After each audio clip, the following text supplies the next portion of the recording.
Okay, so something I put on here is, if you didn't know, there is a way to type exponents. Some of you have already figured it out, but it's a text option when you're in the text option for Pear Deck. Holding down Shift and clicking on the 6, okay, then like lets you type an exponent like x squared or 5 to the third power. You do have to select a certain type of keyboard. I want to say it's like universal or something like that. That works on the Chromebooks. So if you did want to do that, you can just draw it too. Okay, so let's see. We have 4x minus, not really sure, bx, 6x plus 6x. Okay. They put in the 1. Yeah, there's an invisible 1 right here. Okay, and they have the multiplication done of the coefficients there. It presents 4x to the third power minus 2x plus 3. They did what I did. This looks like 4x, I don't know, minus 2x plus 6x. 4x cubed minus 2x squared plus 6x. 20x. 4x cubed minus 2x plus 6x. 4 times 2 minus 2x plus 5x. 4. And I skipped a couple of these up here. 4x minus 2x squared plus 6, I don't know. 4x squared minus 2x plus 6x is, that would add to 4x, all the way down to 20x. Okay, so we're going to go over this because there's a lot of different answers popping up. It's been a while, I know, so don't feel bad if you don't remember how to do this. We're going to multiply 2x with 2x squared here first, okay, because that's what I have circled, and then I'm going to multiply it with the first term. And so I can, I may do this in color, make it a little more easy to see what we're doing, what's going where. Okay, so pencil tool. Let's use some blue first. I'm going to multiply the 2x with 2x squared first. So that's 2 times x times 2 times x squared. Okay, and then I'm going to subtract, and I have to multiply now. I'm going to multiply with that middle term. So we're going to have 2 times x times x. And with the last term, at 3,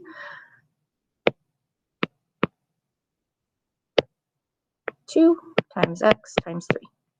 All right, so that's just showing you all of the products, but we are going to simplify each of these.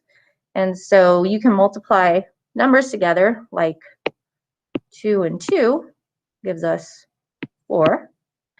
And we have an x and an x squared. So, you know, remember, there's an invisible exponent of 1, and when you have powers that have the same base, there's a way to, you know, do this, that you just add the exponents. Okay, x to the first power times x squared is x to the third power, because 1 plus 2 is 3.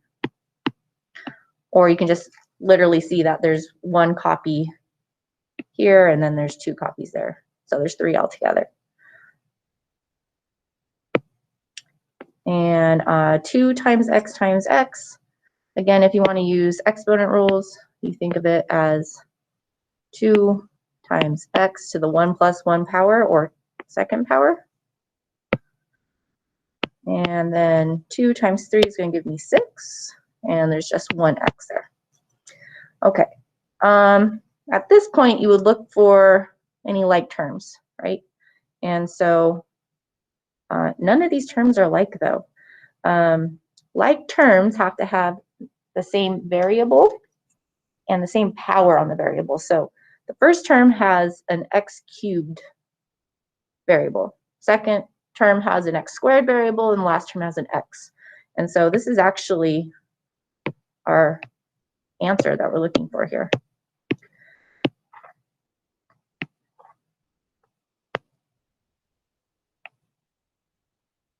Okay, so 4x cubed minus 2x squared plus 6x is what we get when we multiply that out.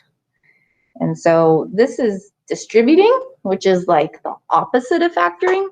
And we'll use distributing to check our work when we factor. And so this is what we're going to be doing today. And I'm going to move us forward right now. So again, this unit typically not part of geometry, but because you guys missed it at the end of last year in algebra, we're going to do a 2-week little thing on factoring.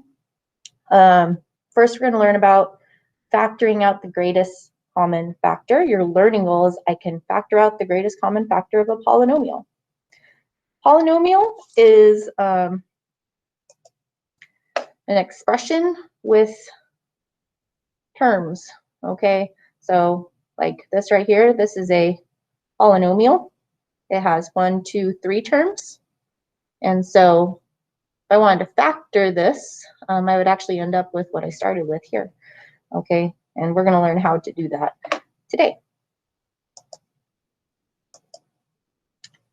Some more vocabulary: greatest common factor, GCF is how it's abbreviated, is the product of the greatest integer and the greatest power of each variable that divides evenly into each term of the expression that we're factoring. And factoring is just the process of writing an algebraic expression as a product, okay? Factors are things that multiply together. And so factoring is rewriting something so that it's a product. And that's what we're learning about. So some steps here, if you wanted to break them down into steps for factoring out the greatest common factor. Step 1, identify the GCF. You have to consider the coefficients and the variables. You gotta look at all the numbers, you gotta look at all the letters. And then once you know what it is, step 2 is to divide the GCF out of every term of the polynomial. Okay, your polynomials could have 2 terms, they could have 3 terms, they could have 4 terms. Third step, you would rewrite the expression in factored form. So you're writing it as a product. You started with something that's a polynomial, so it has things that are being added together or subtracted too. But then we're going to rewrite it so that it's being multiplied together. And so the whole point of this is a way to solve equations that have powers on your x that are greater than 1. Okay. So I'm going to show you this video. He does a really good job of explaining this. And then we're going to actually use this method today to use the GCF to factor. So I'm going to change how I'm presenting so you can hear it.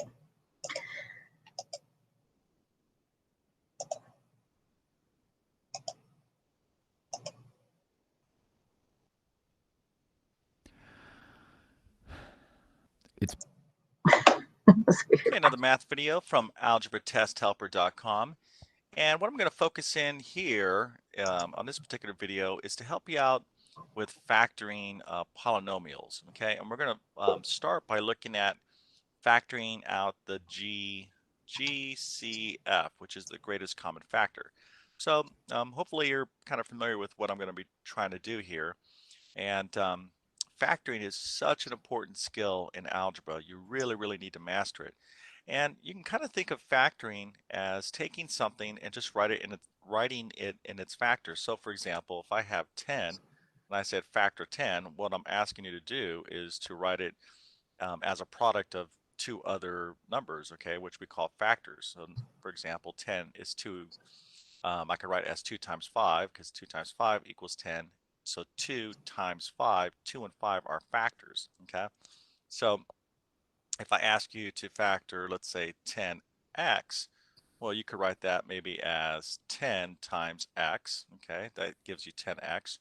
Or you could maybe write this as 5 times 2x. That also gets you back to 10x. Okay, so these here would be considered factors, and you can see this is a real basic example. There's a number of different ways to number of different approaches to factoring something, and there are oftentimes multiple ways we can write our factors. But anyways, so this right here is 4x cubed minus 2x squared plus 6x. So what I'm looking to do is to factor in such a way where I have something times something else, and that's going to get me back to 4x cubed minus 2x squared plus 6x. Okay, so that's the objective.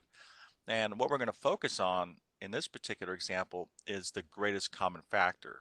Okay, so if you're not, this is the first time you're seeing this, I just say go ahead and watch the video once and get kind of used to what I'm doing here. So watch it through. I think after the second or third time, this will all start to click. But remember, what we're trying to do is to factor this polynomial.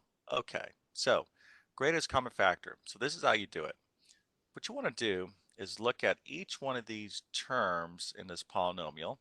Okay, we're going to look at each one of these terms, and we're going to kind of factor each individual term. So 4x cubed I can write as 2 times 2, and then x cubed I can write as x times x times x.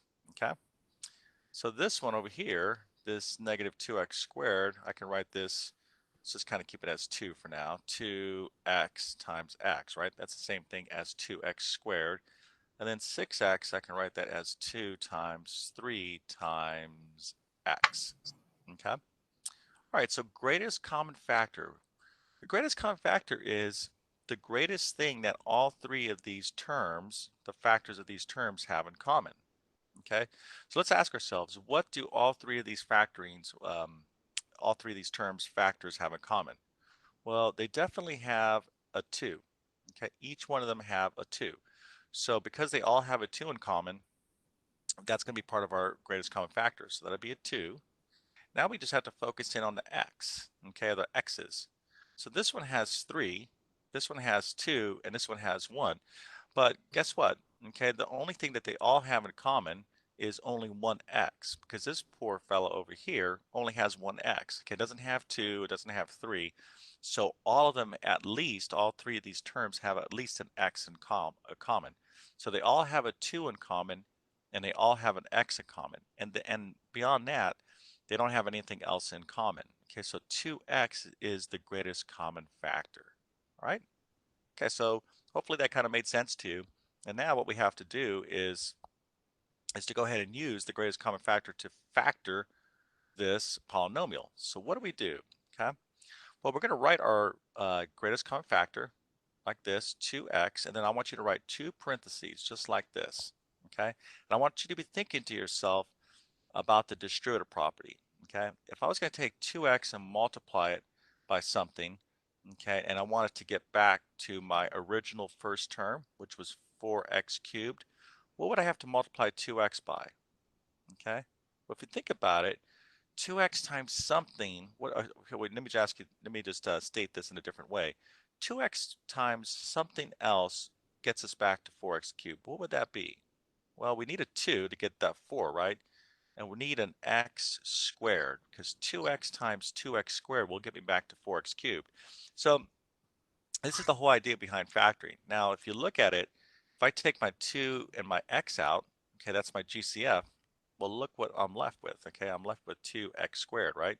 So that's what I have here, 2x squared as my factoring, okay? So minus, okay, we're moving on to the second term now, 2x times what will get me back to my negative 2x squared. Well, I have my minus there, okay? It looks like I only need an x, right? Because here I have my 2 and my x as part of my GCF.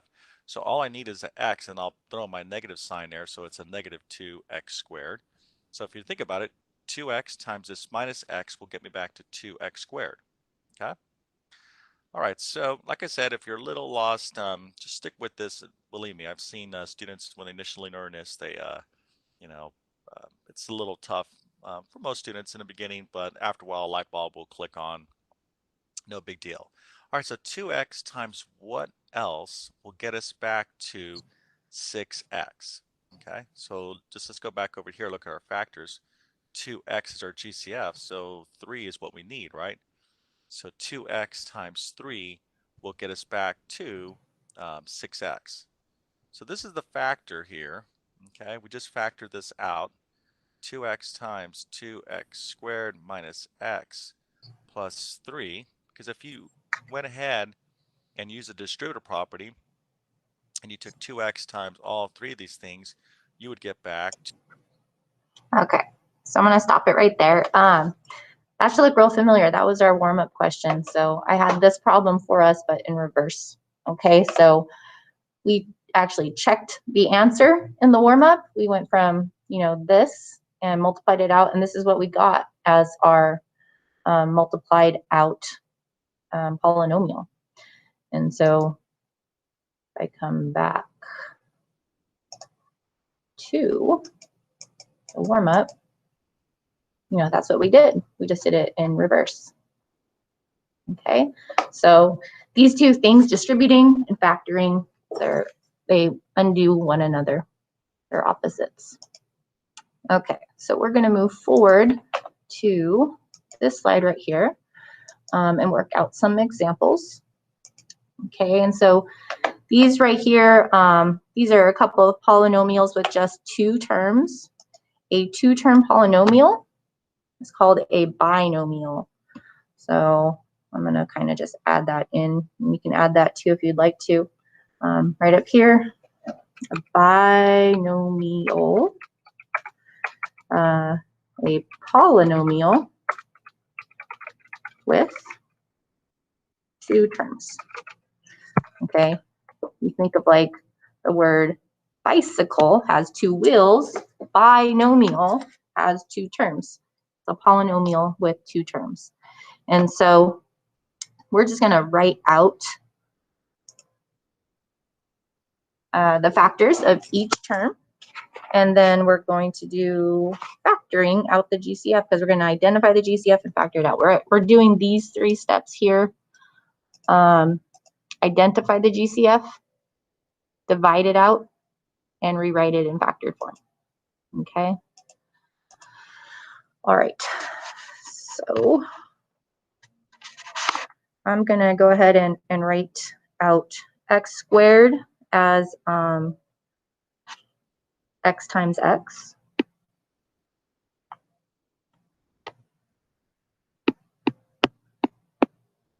And then we're subtracting 5x, which is just 5 times x.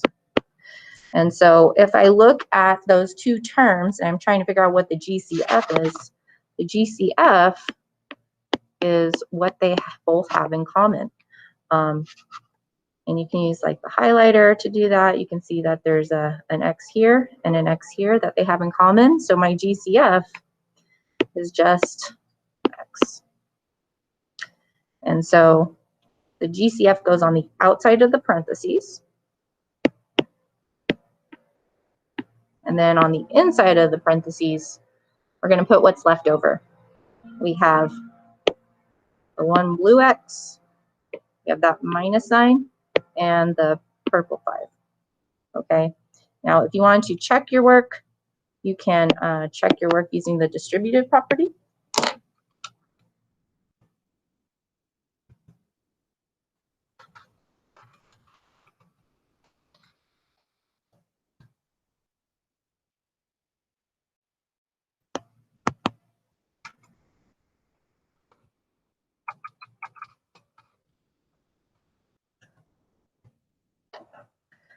So basically, if you take x and x minus 5, and you multiply the x with the x, it gives you x squared.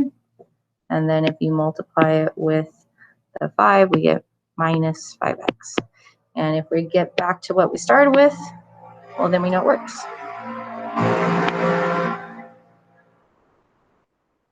It's kind of a weird check.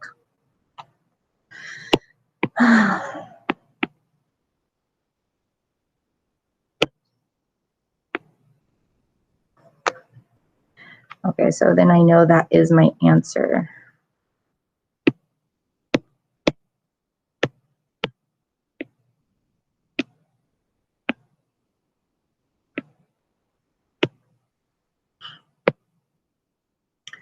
Okay, so now we're going to look at the other example, 20x.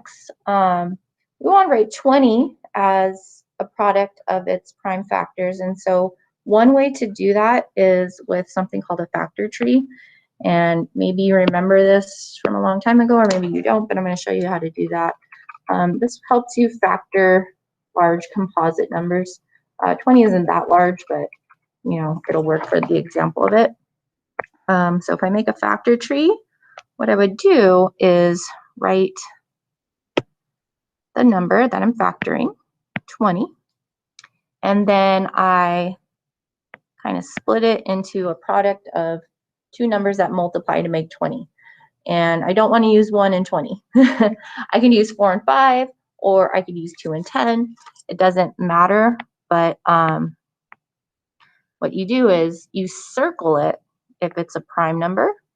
If it's a composite number, you continue breaking it up. And so 10 is the same as the product of 2 and 5. And 2 is prime, so I'll circle it. 5 is prime, so I'll circle it.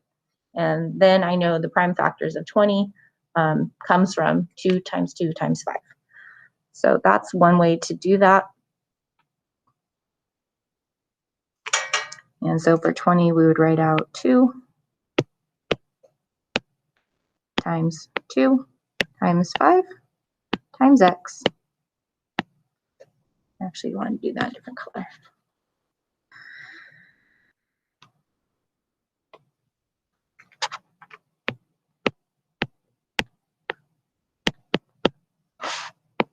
And then 5, well, 5 is just 5. Okay, I can't break that up any more than that.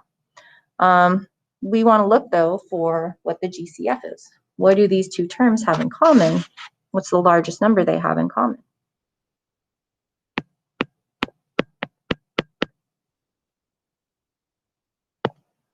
And then you can see there is a 5 here.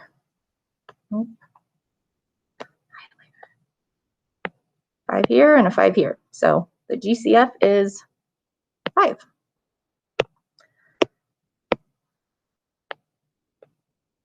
So we put a 5 on the outside of the parentheses, and in the parentheses, I'm going to have 2 terms. Okay, what's left over from the factored 20x term? We have 2 times 2 times x. So if I divide 5 out of 20x, what I'm left with is 4x.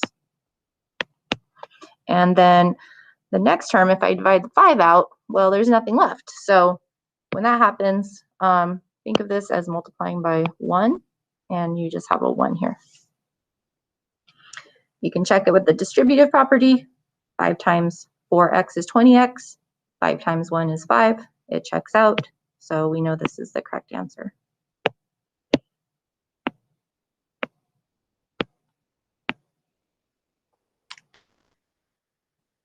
You guys have any questions on that?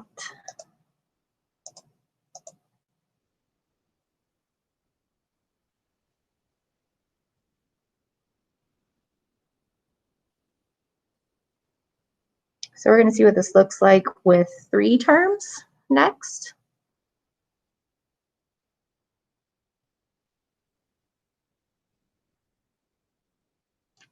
And so I'm going to move you forward to slide 7. Okay, I'll put you on student pace in a few minutes. And now we are factoring out polynomials that have 3 terms. And so you want to know what those are called? Trinomial.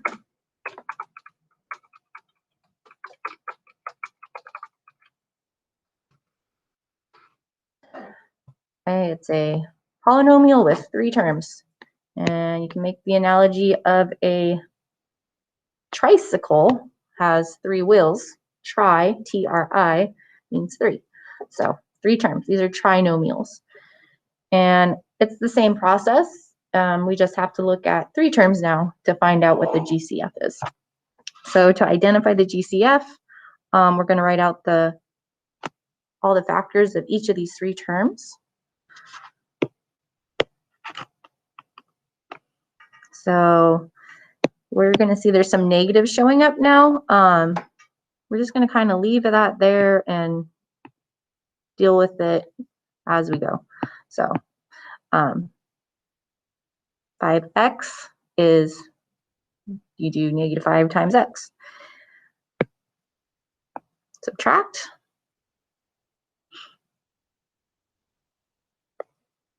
$15.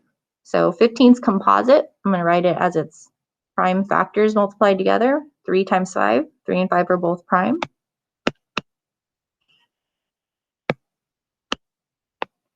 And then 20y. We just did 20. 20 is the same as 2 times 2 times 5. So times y. Now we want to figure out what is the GCF. Yeah. Oh, thank you. My bad.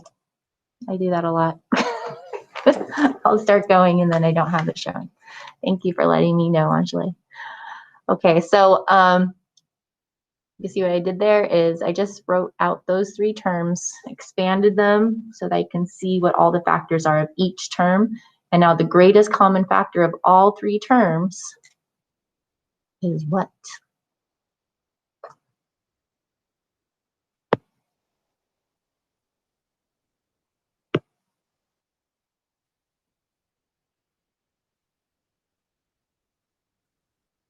Looks like they all. What was that? I missed it. Is it 5? It is 5. Yeah. Good job. It's 5. Yeah, they all have a 5 in common. So there's a 5, there's a 5, there's a 5, and there's no variable they all have in common. So our GCF here is just 5. And we're going to divide it out of each term. So it goes on the outside of the parentheses. And inside parentheses, I'm going to be left with 3 terms because I started with 3 terms. So if I divide out 5, I get negative x. You can even put negative 1x if you want. Minus 3 plus 2 times 2 times y, 4y. You can check it with the distributive property. You can do it in your head or you can write it out, but 5 times negative 1x is negative 5x. 5 times 3 is 15, so minus 15. 5 times 4y is 20y. Okay, so it does work. Now, there is another way to do this problem, and just kind of depends on what you're trying to do. But I could also make my GCF -5 if I wanted. So I'm just going to put an or. This would also work. You can make your GCF -5, and that means you would divide out -5. And so if you divide out a negative from all 3 terms, it changes the sign of all 3 terms. We're still going to have the same absolute values, but it's going to be the opposite sign. So instead of negative 1x, we would have left over positive 1x. Instead of minus 3, it'd be plus 3. Instead of plus 4y, it'd be minus 4y. So you can also do it that way.